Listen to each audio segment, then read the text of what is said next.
All right, in our last chapter, we want to look at what we can do, what psychology thinks we can do, among other things, to help improve intergroup relations. Okay, remember we ended like the last chapter looking at the Robert Cave study, Sharif study on these camps. We're stopped. We left the story when both the eagles and the rattlesnakes were kind of fighting, they hated each other, they had stereotypes and so forth. So now we're kind of wondering, okay, I imagine you would be a camp leader, what would you do? You could be a government official, right? And I think what we can see around us is often that people engage in a lot of really non-effective ways of kind of smoothing out intergroup conflict. One of the things that is the primary approach for a lot of governments around the world in the UK is to simply give information, right? So it's kind of like, oh, it seems like that the problem here is that why we have conflict between racial minorities and majorities, why we have conflict between men and women, why we have conflict between different groups, religious groups, why we have conflict between different age groups, etc., etc. Why is that the case? Oh, because they don't have information.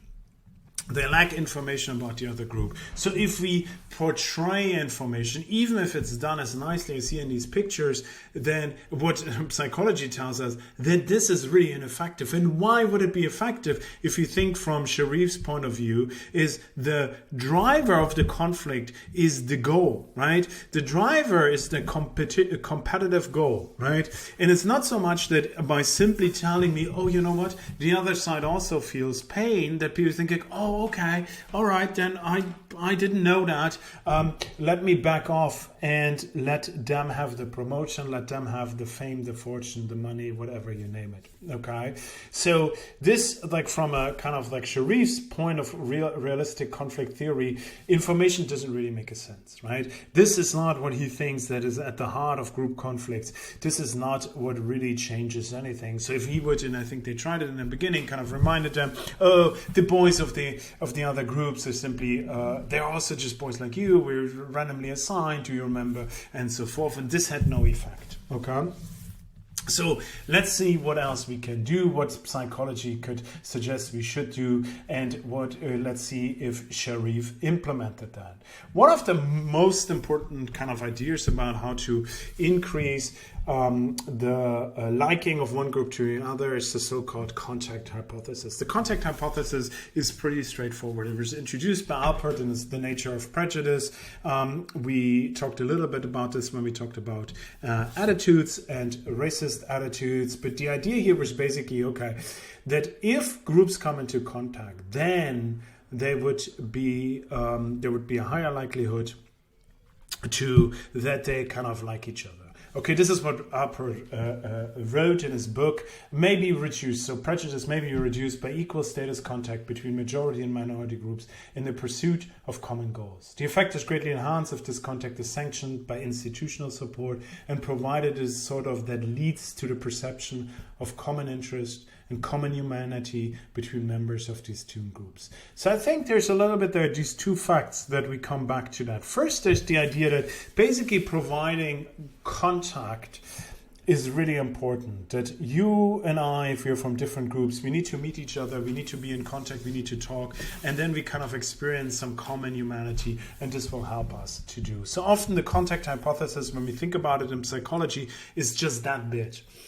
It's just mere contact. But there are other things which we come back to where he highlights. He says like, oh, common goals. Common goals would be really good, right? And remember how Sharif's kind of idea of the realistic conflict theory, the common goal would kind of overcome the problem of the competitive goals. So we need to have common goals. We need to bring together with a common goal. One thing that I just want to kind of like highlight here is that this is in the US in 1950s and 60s when Alpert is writing that, and a lot of in his back of his mind is about segregation and desegregation, right? He thinks like, oh, how would basically desegregating schools so that white and black people could go to the same school actually improve interracial relationships, right? Or should we be concerned that this basically is kind of like a powder keg and it will explode? And he really makes a strong case that no, desegregation is really important, and that's a little bit the background of the contact hypothesis and some of these kind of like why is the institutional support here so important, because he thinks about schools, he thinks about universities, he thinks about nurseries. There's a really famous meta-analysis in 2006. I think Pettigrew and Trop review, I think, 500 studies on intergroup contact. And what they find basically is like, they kind of summarize it that contact helps. And they say there's little need to demonstrate further contact's general ability to lessen prejudice. Results from the meta-analysis conclusively show that intergroup contact can promote reductions in intergroup prejudice. So in 2006, this was kind of like, people like, okay, we had done 500 studies. What we find in this meta-analysis is that, okay, if two people meet and they're two from, or if groups meet and they're from different races, religions, genders, they only have to interact, and this will decrease intergroup animosity. And this is basically what these studies show, and I think part of that is true. There seems to be a real positive of people meeting people that are not from their group but from out groups and interacting with them. But I think there's something where you can kind of imagine these things also really going wrong. There's some criticism of this study, I think in the notes I have more, where they show that many of these studies suffer kind of methodological problems. A lot of them are correlational.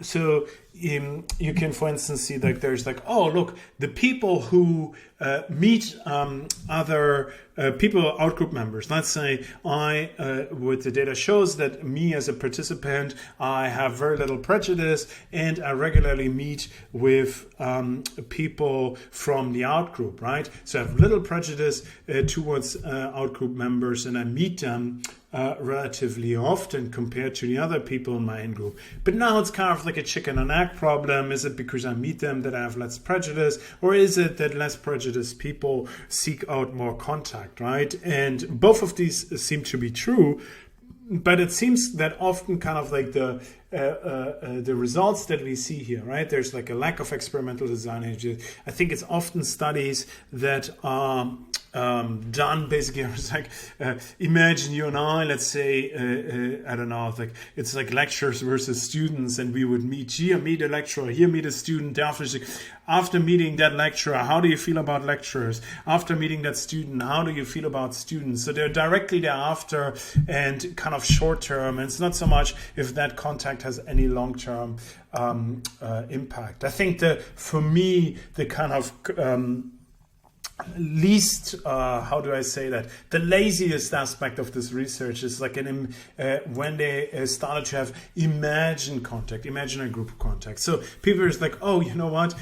Here at our white universities in the US, it's really hard to get to meet, like let intergroup contact happen. Why don't we let people imagine they meet a member of the outgroup? So we take a white student, they imagine meeting a black student, and then thereafter we measure their prejudice, right? And it's like, oh, look, even imagine group contact works. Now we don't even have to bother with actual meeting. We can just go on. And I think this is like really social psychology, some aspects of the research on groups and prejudice and racism really suffered from that the researchers got lazy and got away from a lot of really kind of real life interventions, or looking at actual kind of interactions, rather than having these kind of cheap, lazy ways of doing it because they could not be bothered to kind of invest the effort to do a more meaningful study.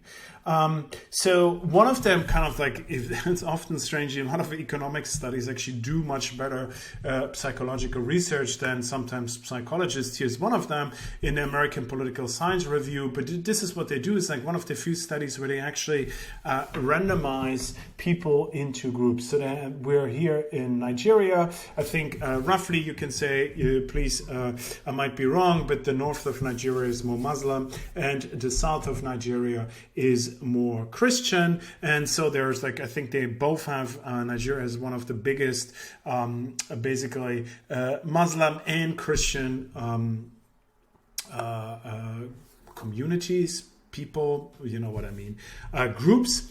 And so they tried to kind of improve the relationships between Christian and Muslims. And what they did is they have this, like, they randomly assigned people when they had to do some computer training to either go into a mixed group or into a group that was either only Christian or only Muslim. And what they find is that they do not find an impact on that on group prejudice. So if I would be a Christian, I would go into a group where Christians and Muslims are in that computer learning group, then this would not improve my opinion about Muslims. And you can easily kind of understand why. You can just look around in your own seminars, how hard it is for you guys to talk to each other, to talk to people that you might not know. So I would imagine that basically in these mixed groups, they just kind of fell into the Muslim group and the Christian group, or maybe even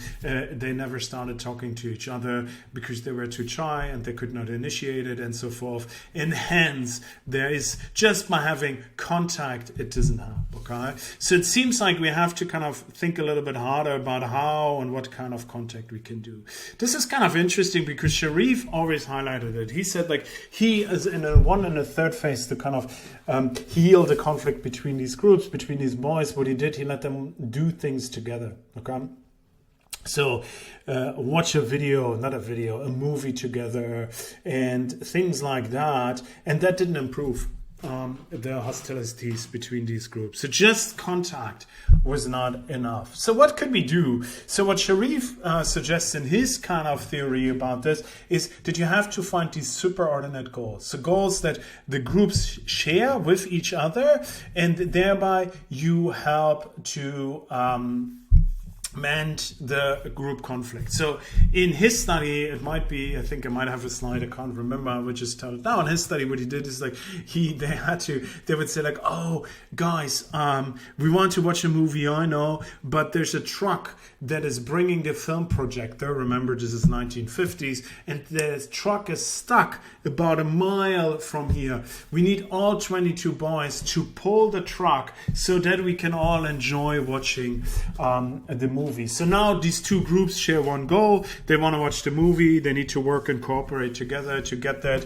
They work together. They do something meaningful, and that mends the problems. Okay, so it seems like that if you want to really instigate real change, you have to kind of find shared goals. There are actually a set of 2 studies that recently did that really nicely. Here's one study. This was published in Science. You can see like there's very little psychology research that is in Science, but this is why, because it was so well done, it's one single graduate student. Is like a insane achievement for that person.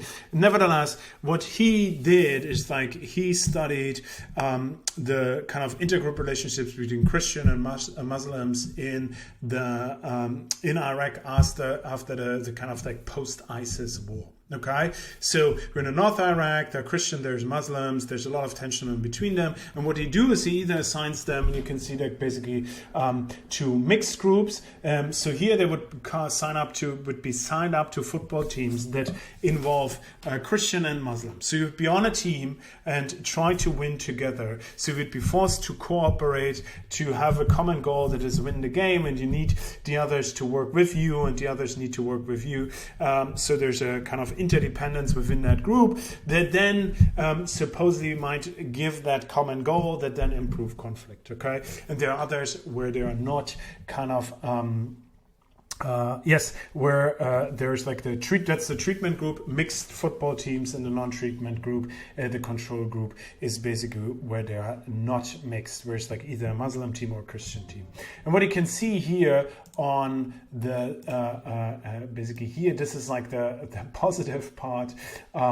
You can see on the field outcomes. So what you can see here is that the group that has the mix is much more likely to now sign up to train with Muslims, to vote for another football player for an award that is not from their own team. and to sign up for a mixed team. Okay, so it seems like that what you can see here is basically the kind of like the effect sizes, they go a little bit down. It seems that encouragingly also the people who are in the non-treatment condition are pretty eager or interested in signing up in a mixed team. But what you can see here is basically that there are real positive effects kind of related to what they were doing, right?